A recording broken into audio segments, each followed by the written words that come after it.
for my next trick, let's do a podcast. Yeah. Hey everybody, welcome to You Have to Watch This podcast. I'm Alan. Oh wait, hold on. We don't have audio on any of that except for me. Crap. That's okay. No, it's not. It's not okay. Because you guys aren't recording your end, so we lost all of that. That buttery smooth transition. No. Yeah, buttery smooth transition, everything. Oh.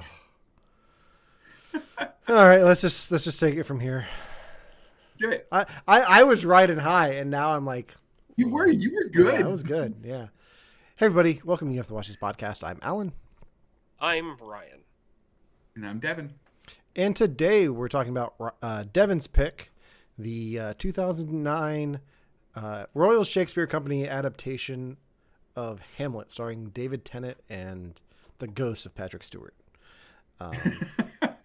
But before we get into that, we like to talk about things that we watched in pop culture over the last week. We were supposed to do this show last week, but technical difficulties on my end and Ryan's end we decided to hold off and just do it right and make Devon have the weird setup in a hotel room. Because last week I almost podcasted from my car. So It was pretty cool though. You had a cool setup in the car.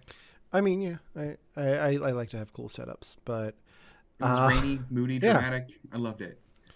Of course, that's what I do. All right, so let me remember where we're starting off at. All right, so I'm going to start us off with something I watched today, something that's brand spanking new that we can talk about. Just came out today or last night. The Acolyte, this new Star Wars series on Disney Plus. Have you guys seen this yet? I only saw a trailer one time. For it. Yeah, same. Okay. Same. I watched the first 2 episodes this morning. The internet hates it. I'm here for it. Like I'm here for the show. Yeah. Like I'm on board. Like it's Star Wars, but I don't know where it's going. Like That's cool. What's cool about what's weird about like every other Disney Plus shows, like like a lot of them have been prequel era between the trilogies or before the sequel trilogies. Like this is new territory. This is hundreds of years before the Phantom Menace, all new characters. You don't know, eventually what's going to happen. You know about pod racing and Jar Jar and all that, but we're hundreds of years before all that. So like the Trade Federation shows up, but they're not as racist yet. And this is the height of the Jedi. This is the High Republic. This is an era of Star Wars Lucasfilm has been exploring in print, in books, and in comics, and they haven't really done anything like live action yet. So I'm enjoying the show so far. I think it's it's got an interesting concept behind it. There was they took a scene out of The Fugitive and did it in Star Wars, which I thought was kind of cool. And if you're thinking of The Fugitive, yes, it's that scene. Good. Yeah. But no, I really enjoyed this. With one arm. Well, I mean, it's Star Wars, so everyone's got one arm.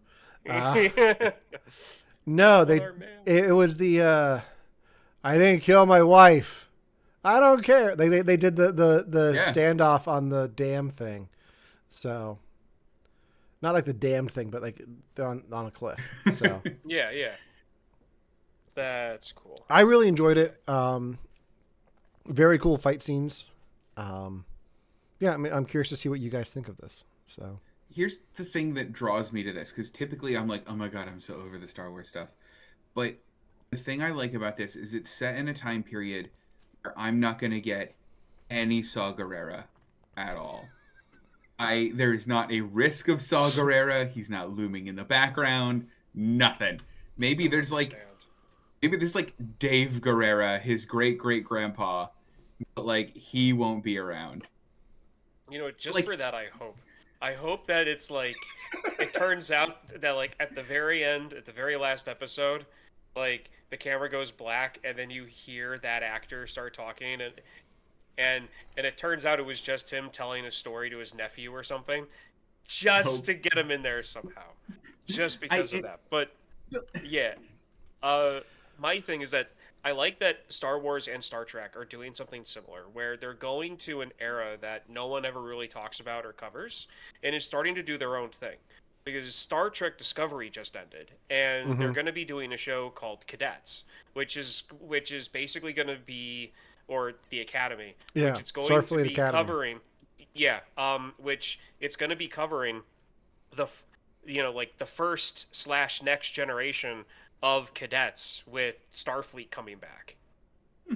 And so it's set so far in the future, there's no canon for it. So they can literally do anything. So that show's going to be in the Discovery future. That's going to be in the in in the in the Discovery future. That's Okay. what I've read. If I'm wrong and it's the very very the past, Yeah. whatever. But as far as what I'm reading, it's the far future. I think that it's something that fans like. It's no something. I know that's what I want from these stories. Like, these are worlds that I think are fun to explore, but you can only do so many stories between films and between eras that you know. Which is why I like. It's sad to think that the prequel era is over now with the Bad Batch. Like, I'm sure they'll do stories here and there in between the trilogies. But like with the Bad Batch ending, the Dave Filoni run of the prequel stuff is over, because that was the end of Clone Wars. But yeah, I haven't. I'm working my way through Discovery's final season now, which I'm kind of like. I as much as I didn't like that show to begin with. Like, once I finish the show, we'll talk about it. But like, I'm kind of sad to see it go because I like Star Trek, but I'm also excited that we're going to get more Strange New Worlds. So Yeah. but yeah, so check out Star Wars: The Acolyte on Disney Plus. Devon, you saw something in the cinema. Tell us what you saw. I did. I saw Mad Max. What, Furiosa? Is that what it's called? Or like Mad Max? Furiosa, yeah. Furiosa, a Yeah. Mad Max saga. That was it. I knew I messed it up somewhere. I saw that. Guys, this is a really good movie. I think we all liked the not the original, but the Tom Hardy Mad Max movie. Yeah. This is just more of that. And I was so worried by the like the poster of this that Chris Hemsworth was just gonna be Thor. He's super not Thor. Like, he is his own character. He looks a bit like Thor, but he definitely doesn't act like it, and it's not a character that I expected from somebody that looks like that. I loved this movie. It made me want to go back and rewatch the Tom Hardy one almost immediately because it made me realize I forgot a lot about that. But like, just a fun movie. It's a way bigger in scope than I thought it was going to be too. It talks about different factions of the desert and things like that. I don't know. I loved it. I thought it was fun. Would you guys see this? Yeah, I would need to watch all of the original Mad Max movies again because I love them. I haven't seen the originals. I've only seen Tom Hardy in this one. What? Yeah. Yeah. Write them down now. Oh. I've only seen Fury Road 2.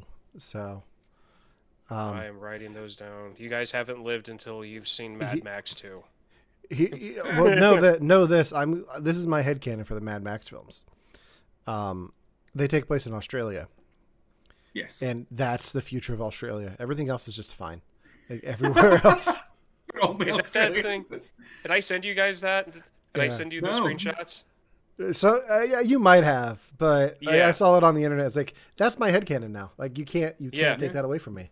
So That it's like everything's fine is at the airport except for the two Australian airliners that have like giant metal spikes sticking out of the planes and skulls Yeah. all over the place. And then the people getting on the planes look like they're going into Mad Max thing.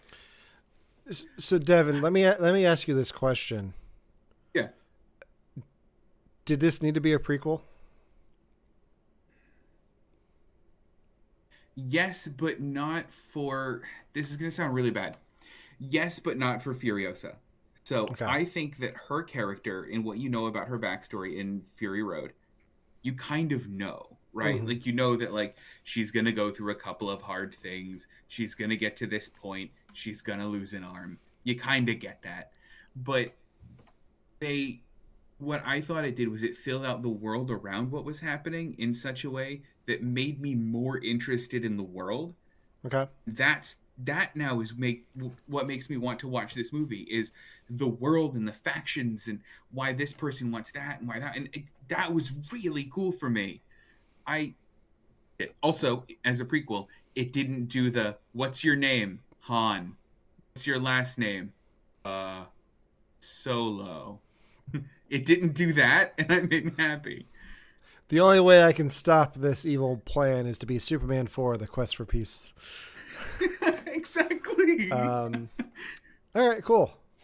That's definitely on my list to check out. Yes, good. Ryan, you saw a film as well, not in theaters, though. Yes. It was out in theaters, now it's not. The Mhm. first Omen. This is a prequel to the Omen movies starting back in like the 70s. And I'm sorry about the noise if it's coming through. My cat is making copies at the moment on my printer. Incredible. So anyway, I really like the Omen movies. I like the whole concept of it. It's pretty much evil winning. It's a complete reverse of what you normally see. And my wife told me about it, and at first I was like, prequel to a movie that like came out in the 70s? Like this is going to be rough. But oh no, it's good. Like it Yeah. definitely answers a few things from the first movie that came out. The characters are great. There's kind of a semi twist. If you know enough about how movies are made and how storylines are written, you can smell the twist a mile away. But you know, but it's good. I mean, I'm debating whether or not I want to make you guys watch it. So it's something. This is a dumb question, but relevant. I've only ever seen the remake of The Omen. Is this like a prequel to that one, or is it specific to the original? This is a prequel, as far as I'm aware. This is a prequel, and only a prequel to the original. Okay, got it. The only one that matters. Do you not like the remake? To be honest, I've never seen the remake because I was never interested in what I saw in the trailers. Okay. I really, really, really like Julia Stiles as an actor and was interested in that aspect of it. And also, it's a creepy kid movie, right? Like, you know. It's a very creepy kid because you know what the creepy kid is. Like, it's the Antichrist. You know, how do you mess that movie up, right? Like, he does creepy things, he stares a bit, there's a dramatic zoom, and the music goes crazy on him. There you go, you got your movie. And to basically give you an idea, like, in Catholicism, the Immaculate Reception was the birth of Mary. Not the birth of Jesus, but the birth of Mary. This is pretty much that story, but for the Antichrist. Okay.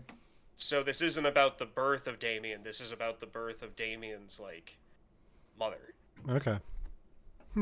So, and it's really cool. Like, it's done really, really well. So. All right. I mean, that's pretty cool. Yeah. All right. Finally, Devon, have you caught up on Doctor Who yet? No. It pains me. How is it?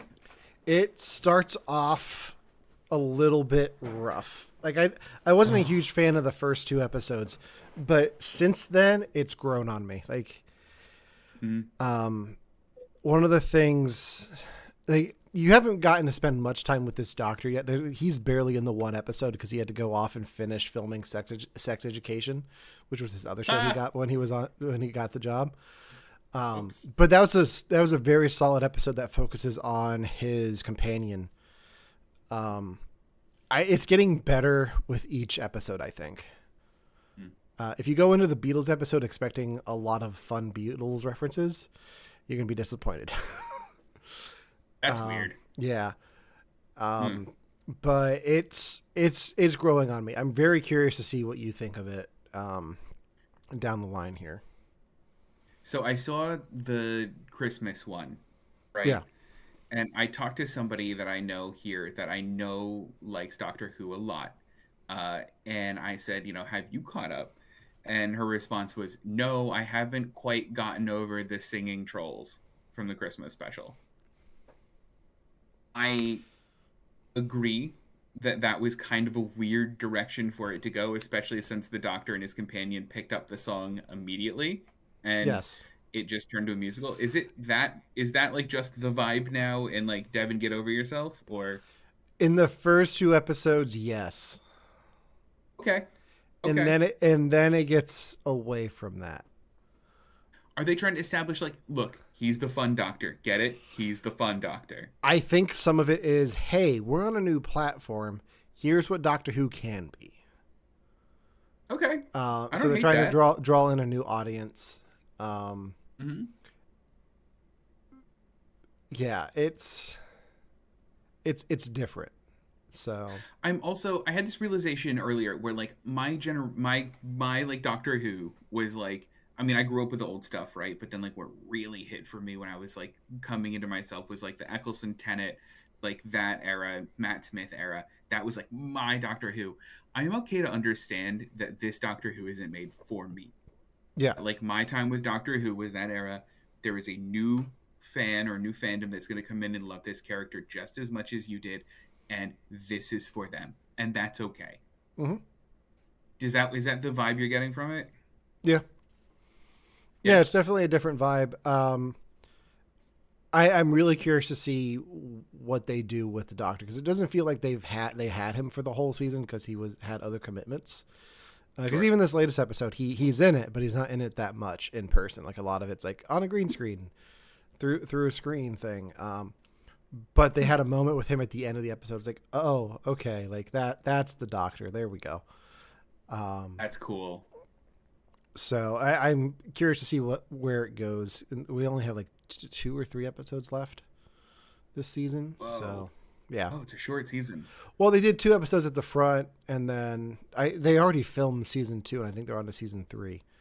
So Oh, okay. yeah, I wonder what they're gonna do with him as a character, because like I know that Matt Smith was like Trenzalore, and like David Tennant was like the Time Lords. Like, what do they do? Is his plot in this one like, what are they doing with him? there are repercussions from things that happened in those specials that I think they're dealing with Oh, him. oh, So that's cool. Okay, yeah, um, nice. but yeah, that's enough about that Doctor. Let's talk about a different Doctor, and A David different.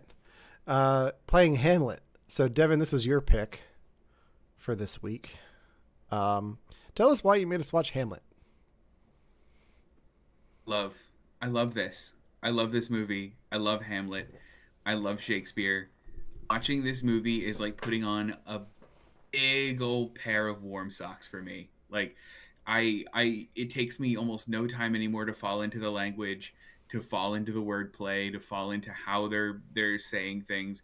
It might be because I watched this movie a thousand times over when I was a kid, but like, man, do I love this. I spent when we decided, or when we had said that we were doing Hamlet for this, I didn't just watch Hamlet again. I watched another version of Hamlet to like compare and have something else to talk to, but also just because I like watching Shakespeare.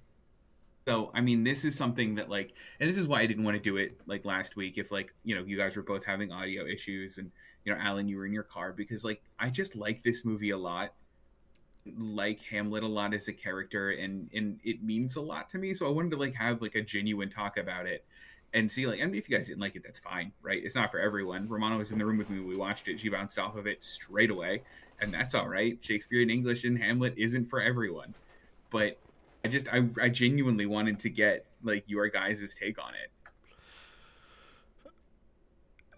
I really enjoyed his performance because he is very all over the place. Like he's zany and bouncy, but he also like gets very dark. Um, so I see a lot of his Doctor in this, like because this is like the Mhm. one of the first things he did after Doctor Who, right? It is, yeah. So he got this based on a special that he had done, where at literally at one point in the special, it was after Doctor Who. He was doing like a BBC history special. At one point, and he picks up a human skull and he goes, "Alas, poor York," and apparently the director saw him do that and was, "That's our Hamlet." So yeah, this was right after Doctor Who. Yeah, I enjoyed the performances. Like I've only seen Hamlet once, and it was recently in New York, and it was a one-woman show with Eddie Izzard. Yeah. Which is a weird way to see Hamlet, but it actually made this make a little bit more sense. Like seeing it with Rosencrantz and Guildenstern not being hand puppets. That's so cool, though.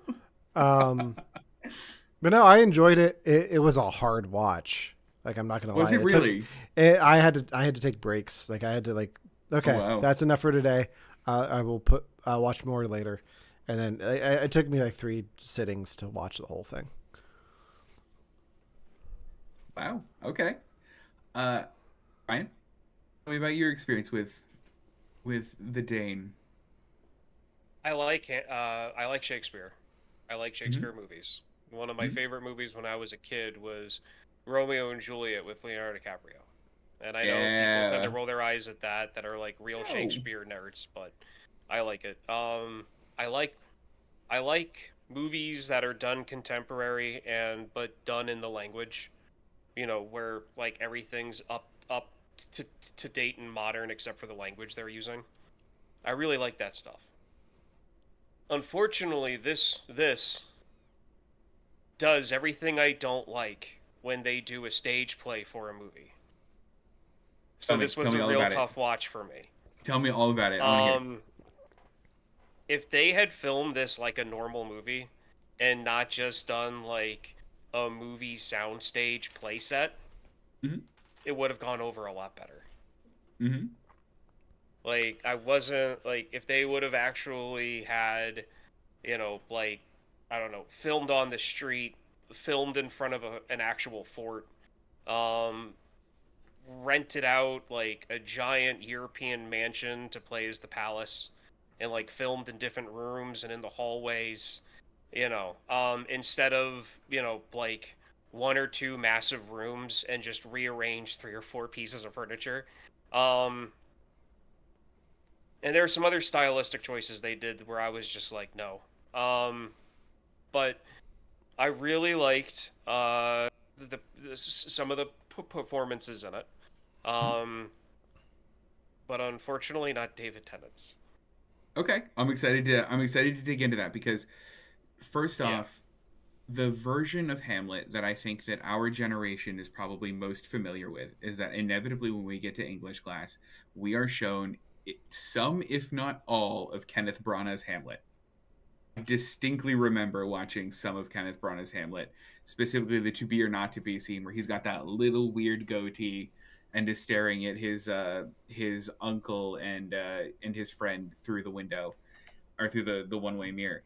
That's kind of Hamlet, I think, as a lot of us know him, because it's very grand and, like you had said, Ryan, it is like real sets. This one, for the record, this one was the 2008 Royal Shakespeare Company production of the play. Yeah. The big scene they kept moving furniture around was the main stage that they had done the play on itself. And then they had a couple of scenes where they're like, why don't we just take this outside to a churchyard? Or like, hey, there's a stairwell in the back of the theater. You want to shoot a scene in that? Yeah.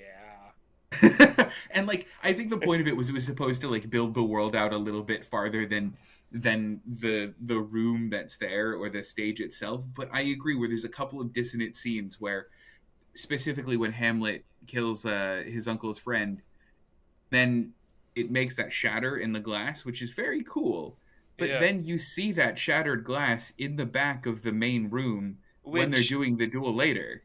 Which I took as, like, that's in Hamlet's background. So, like, you can see the torment of, like, his past with him there. Like, there's a bunch of stuff. I love that. Yeah. Well, because it's like, it's a stage play. They were filming it as a stage play, and I get that. The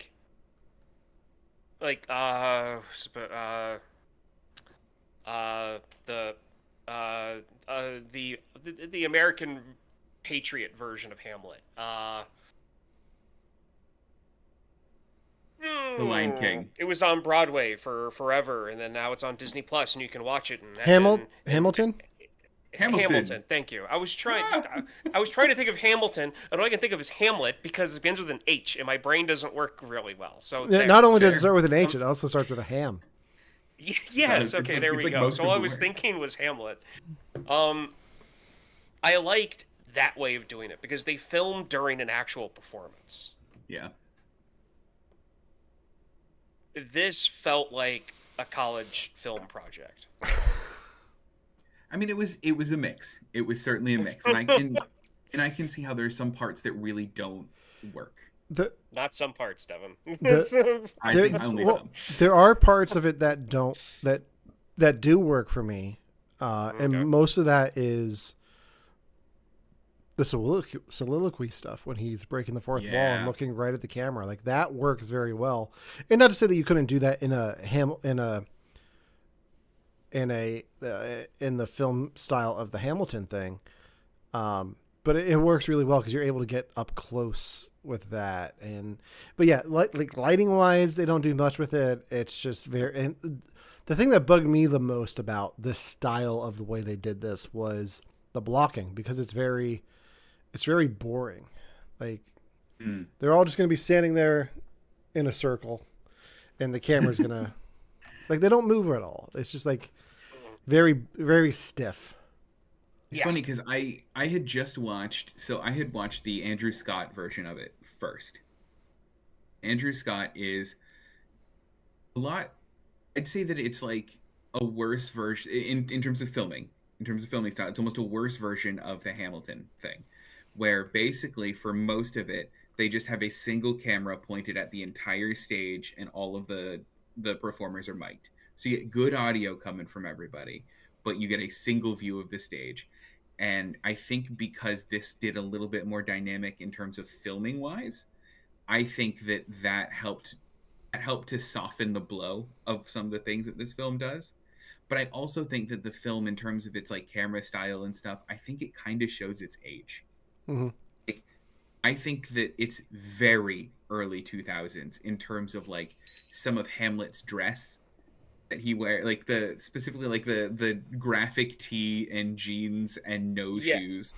I was waiting for the moment because I'm watching it and I'm going, Devin said I'd like this because of the fashion on it, because I mentioned Yeah, how I liked like early millennium, like, and I'm watching it and I'm like, no, this is early millennium for Britain. This is British fashion.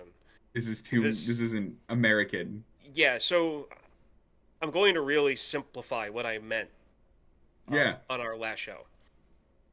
Any of the initial music videos for Blink-182, Sum 41, and Newfound Glory for men's fashion, that was me, and that still is to me at some point. Got it. That's what I'm talking about. Not whatever That's that fair. was. Not whatever.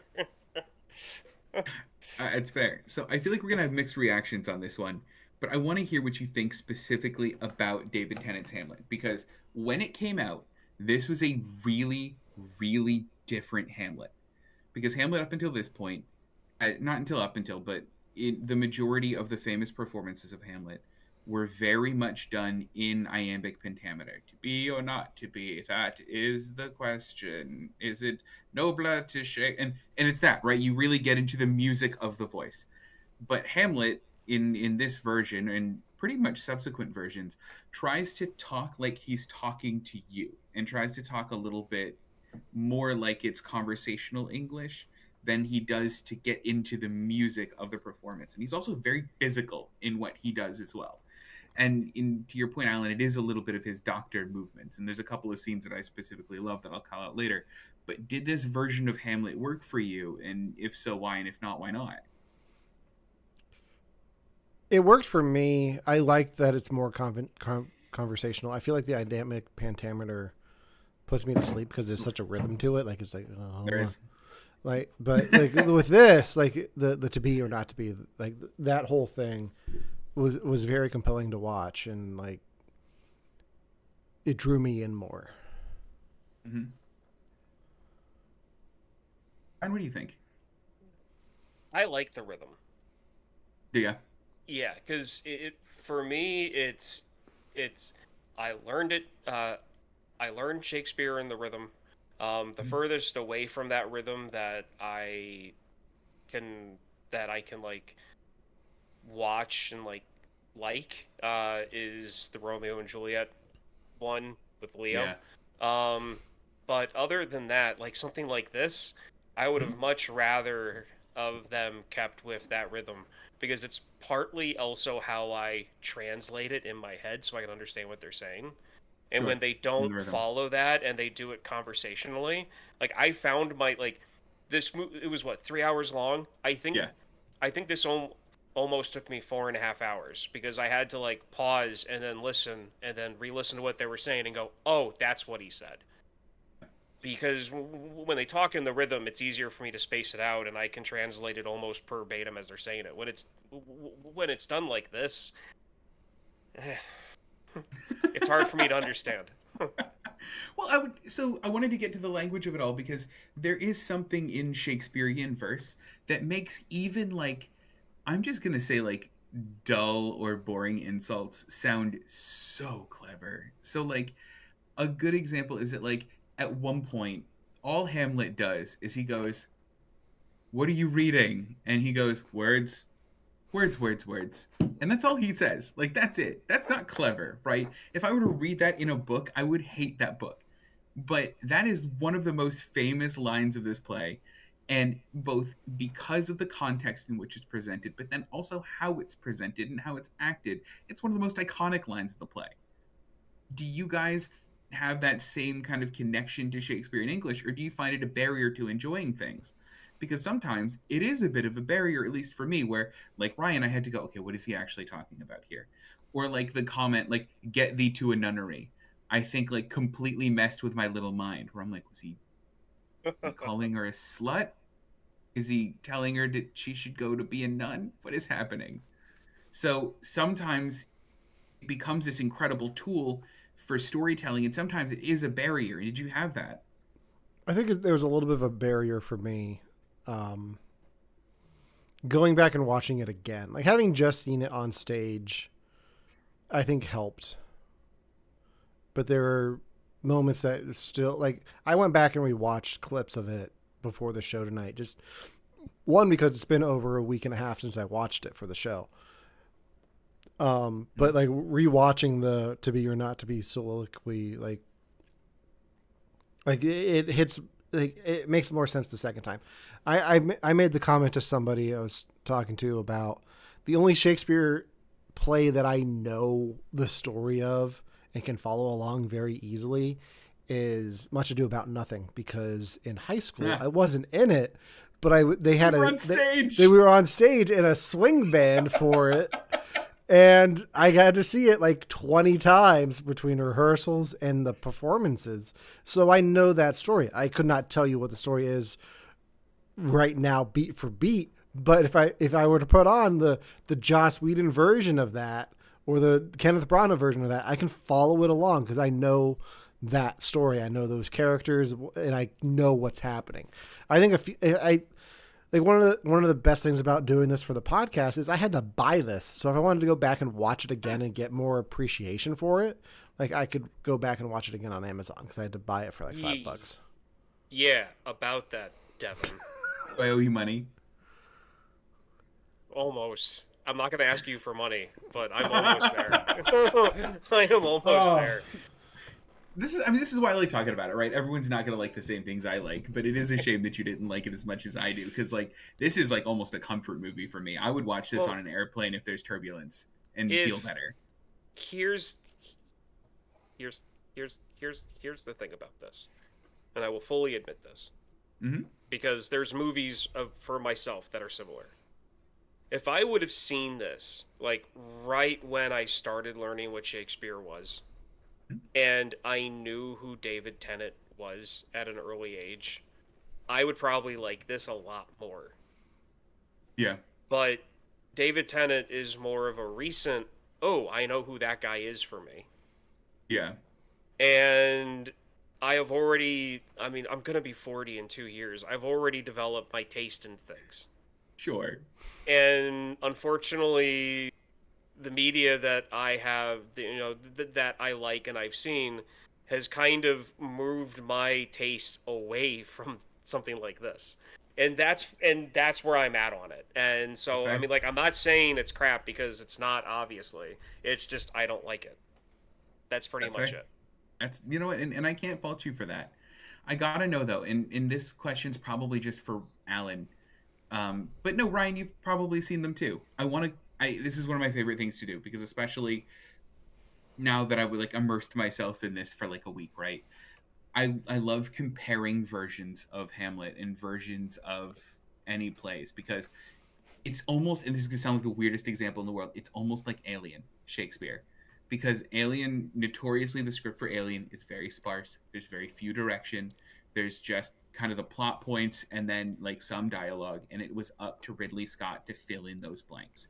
Shakespeare is the same way. He has what the characters are saying, and then he'll have some absolutely batshit crazy stage direction, like, and then they're chased off stage by a bear.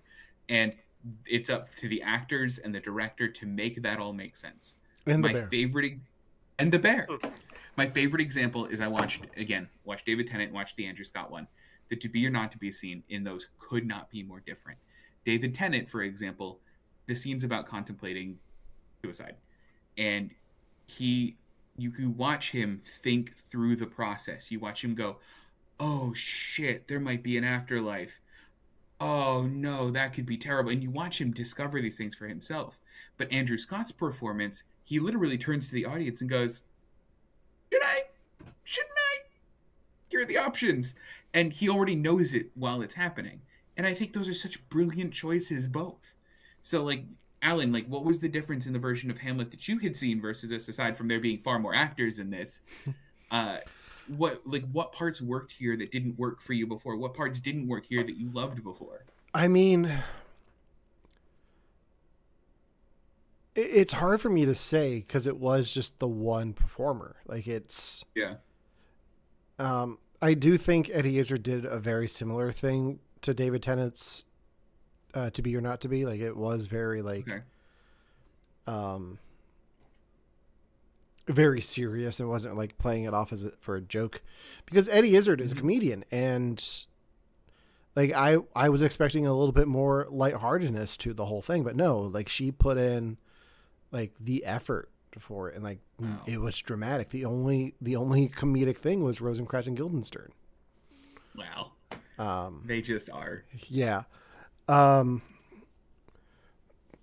can't really.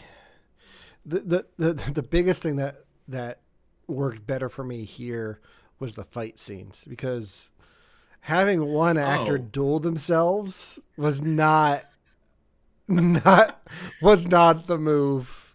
So that is true. How did she do that? Oh, There's okay. a lot of Just that. literally back and forth. Yeah. Oh. Yep. Got it. Ryan, have you seen any other version of this? I know that I've seen the black and white one when I was younger. Oh You know, yeah. like the real old school one. I don't remember that much from it. But like I know the beats of the story. Mhm. And I know based off of what I have seen from clips from other stuff. Like I know that Hamlet is supposed to go mad. Like Hamlet is supposed to be like depressed, like a poster child for multiple types of mental illness. So David Tennant acting the way he did in some of the scenes, for me, I was like, yeah, this is a bit nuts, but it works. You know, because of what he's like, like working himself through. It's just, I think this is the movie that I can definitely say that I'm not the biggest fan of his acting style. I think. Yeah. And that's fair. And but you bring. And I think that might be hindering my perception of it. That's fair. I mean, you bring up one of the most interesting things about Hamlet and why it's such a kind of coveted role for a lot of actors. Because if you play Hamlet wrong, looks like an absolute idiot. But what he's supposed to be is this genius that doesn't quite know what he's doing, has a rough idea of a revenge plot, is pretending to be mad, but is secretly the smartest person in the room, and is insulting everyone without them really noticing that he's insulting them. And if played right, that's Hamlet, and that is a very cool and very compelling character to watch. If played wrong, he's a raving lunatic who just annoys you the whole time. And I think for me He personally, was, that's what happened. yeah, closer to that side. Yeah. For What'd you me, think? it was more of the insulting everyone, being the smartest person in the room type thing. Yeah. Well, that's almost where the connections to David Tennant's Doctor kind of caught in with me with this, where I was like, it's kind of how the Doctor is sometimes, where he'll like give a little snarky insult and no one really catches it, but he whizzes past it so fast you don't know. Yeah. Yeah. You go ahead, Ryan. On a lighter note about David Tennant, whenever I see him in anything, I can't help but wait for him to start sticking his tongue out like a frog because of his character from the Harry Potter movie. When he tries to run out of the courtroom and he just starts going for like no reason at all.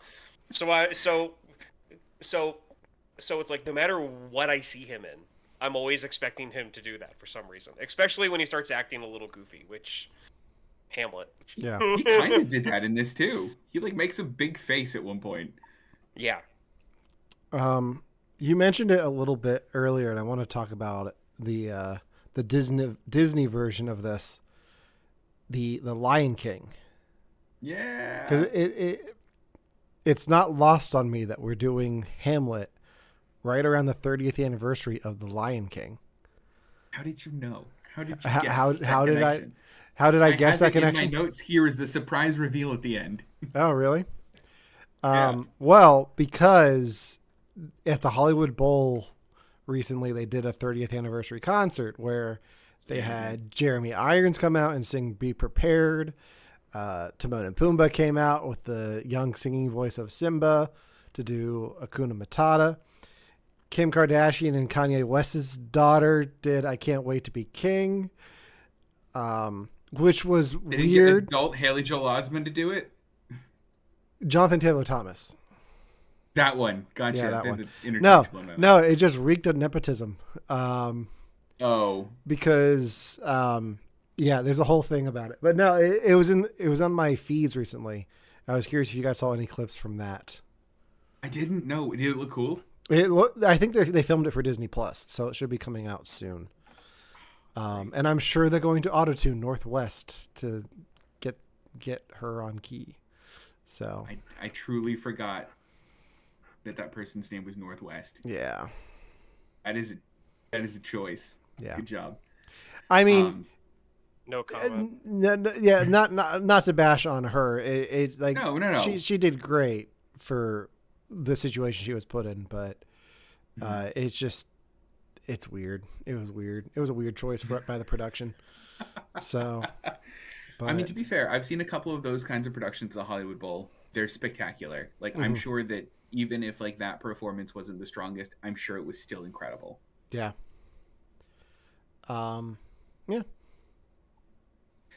Question then for you guys, because I can't not end the podcast and not talk about it. Was Patrick Stewart for you guys? That was like the other reason I was like, oh, I think they'll like it because they know him and it'll be funny to see Captain Picard do the thing. Yeah. I liked it. I like that he played both characters. Because I think it says something about an actor who's able to do two different characters in one piece. Because the Ghost of the King is like kind of out there, and then you have this very stoic and reserved uncle. I really enjoyed his performance as well. Yeah. Brian, what do you think? Was that at least a minor highlight for you? Like I said, I enjoyed almost everyone's performance of this, regardless of the style issues that I have about how it was shot and David Tennant and all that. Like, I enjoyed literally almost everyone else in this, including him.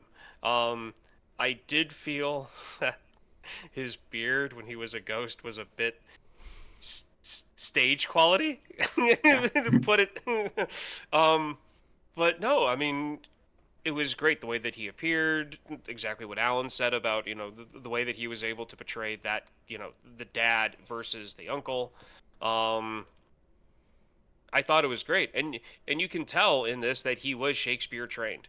Like he did it like Yeah. a pro, and it's Yeah. because he is. Admittedly, he's not my favorite version of the uncle that I think I've ever seen, but I really, really connect with the Andrew Scott uncle one because they basically played him more like a manslut. And the one thing that I really, really like about this particular choice in Uncle was when Hamlet's like, drink the wine, drink the poisoned wine, do it.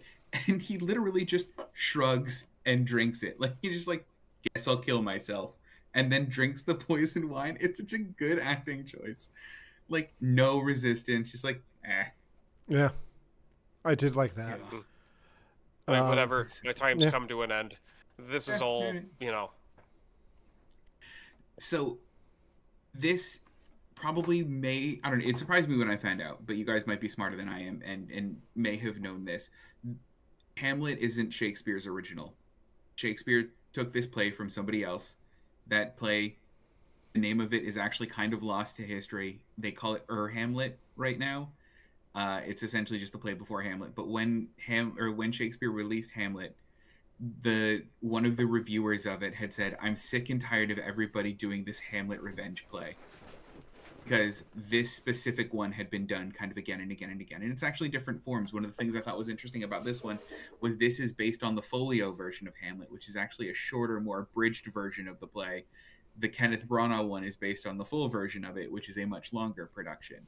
So I didn't really ask about the plot of it at all, but really the things that stick out to people are that it's a revenge fantasy. It's Shakespearean John Wick, if you will. But then the other part is that when Shakespeare kills off characters, he kills them off using essentially their own defaults or their own faults to do it. I mean, Hamlet dies literally because of indecision. And that's the whole point of the thing is he like, oh, he's going to kill his stepdad. Nah, he's not going to do it. Ah, he's not going to do it. And of course, that's what ultimately kills him. Like, did you guys connect at all with the source material? Do you like this play at all? Or would you rather go see Much Ado About Nothing again? I think in general, when it comes to Shakespeare, I'm a bigger fan of the comedies Oh yeah, than the tragedies. Yeah. yeah, it's fair. Right? I like what I like the story and like the reason behind the story or the moral behind the story, which is about, you know, like indecision, overthinking, you know, like doubt in yourself. And because really, just like you said, when the characters end up going out, they go out because of their own faults to a Mhm. point. And you can contribute that to, you know, like, you know, some rugged person looking at a kid who's upset and just goes, "Oh, just stop thinking about it. You'll be fine." Mhm. Like I feel like Hamlet to a point. Like that's kind of like the moral of the story. Like just make up your mind, do it. Just pick Yeah. something and go. Like, you know, like that type of thing. But I do like the fact that people have been able to pick apart this movie, and use it to kind of explain bipolar disorder and Mm. a borderline personality disorder. Like I've looked up a bunch of stuff about this movie since about Hamlet since watching it. Since Mm. you know, since like you had me watch it, like I didn't know any of what I just mentioned before then. Oh, But you cool. know, like, but like looking things up, like people have contributed. The quasi girlfriend, the one that Yeah, drowns, Ophelia. Ophelia. People have contributed bipolar disorder to her character, Oh or yeah. like manicism. Not sure if Mm-hmm. that's a thing, but that's what I read. It used to Um, be. and then for Hamlet himself is actually borderline personality disorder. Yeah. And it was very interesting to see that people have been able to like pick the story apart for that to help better explain those things. So that was cool to see. But for me, it's always been about, you know, like this is what happens when you overthink. There it is.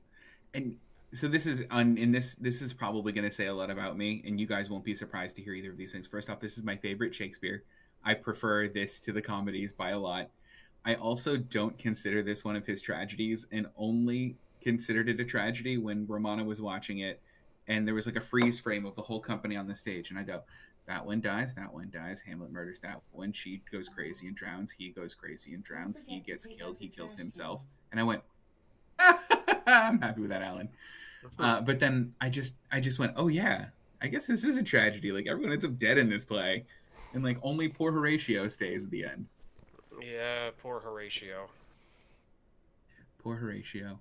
Last thing I have on this particular production, there is one weird fact, and the skull of Yorick that he picks up, actually a real skull.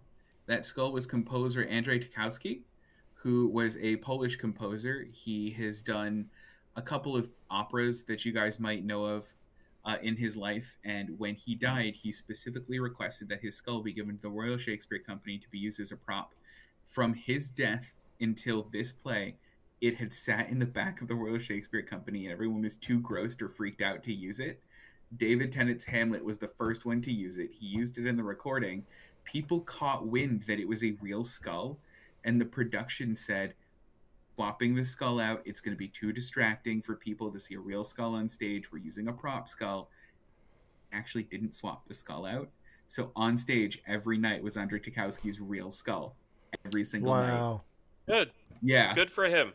Good for him that they finally did his last wishes. You're right. Like it's such like a cool little story, but also they said it was like pivotal to the production, which may be a bit much, but Yeah. I mean, besides, okay, so first, before I say this, I would hesitate to like actually hold human remains. I'm just gonna put that out there. That is a little weird. The first, okay, yeah. But at the same time, there's got to be a certain part where you think, what?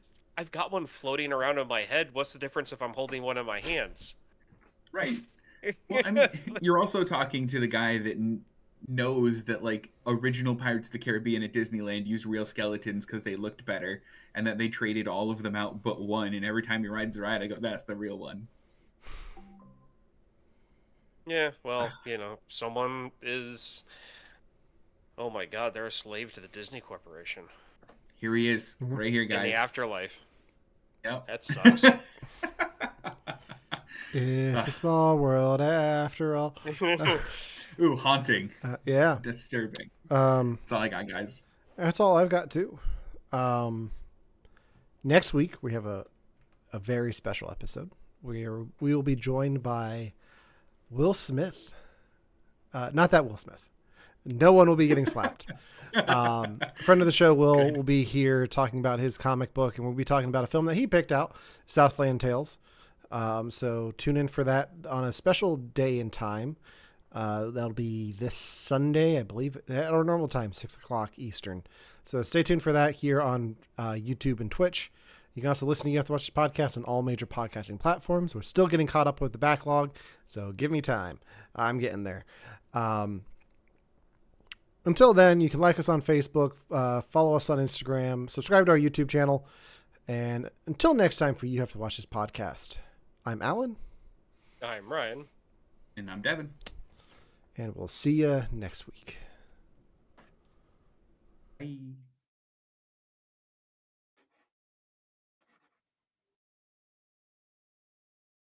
Okay. Oh, I forgot to ask you guys if you've seen the sequel. Damn it. I am not putting another Hamlet movie on my Xbox.